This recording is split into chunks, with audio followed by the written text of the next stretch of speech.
This is such a sensitive topic in a lot of ways. And what's coming through is like it's so competition, feminine competition can be really nuanced, meaning there's aspects of it presenting itself that isn't always seen, because if competition is in a way based in a kind of a primitive, like fight for survival, right? So there's a conditioning in our world around um, well, one, there's a lot of confusing conditioning for women that's still in our culture, at least if we're speaking to the Western world, about um, how you should look, how you should act, how women should, women that are uh, sort of celebrated versus women that are made fun of versus, like there's all these new ones. Don't be too smart and be smart. Don't be too pretty and be pretty. Don't be sexual and don't be a prude. And,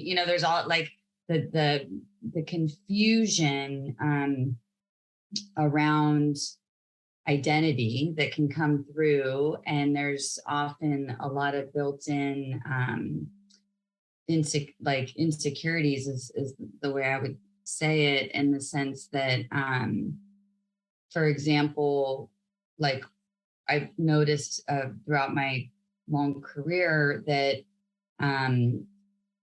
applying for jobs, women will look at a job description and think they need to meet every single criteria on a job description to be qualified.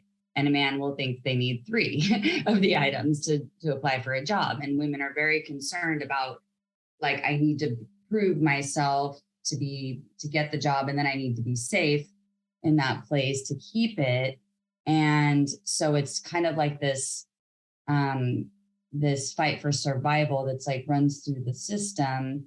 And so a lot of it, as it relates to this process and that we're working our way out of, is if so much of it is about identity confusion, right? Who think we're supposed to be in any moment, and trying to like project that into a space. And then women are also more like, not to stereotype, but just more like nuanced emotionally in their interactions and intuition. And so there's a lot of sensitivity to the interactions, or a lot of like reading the room and all these different aspects of this, right? That can trigger one into lower chakral dynamics of competition without even knowing it.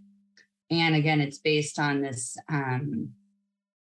it's based on generally perceptions of, I'm fearing I won't be good enough and I'll be abandoned and I won't survive and I won't be safe if I don't show up in this way, prove myself in this way, be received by a tribe.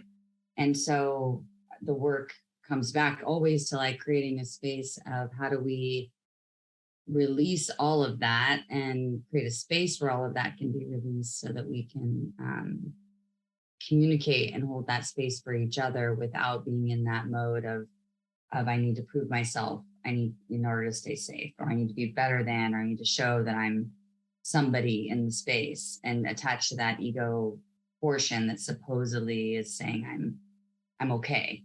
And from there we can work together. It's just recognizing it for what it is and like healing it, so that we can then just move past it and take off our masks and say it's okay to be us. And if we can do that, I think we can do a lot. It's just seeing it for what it is and why.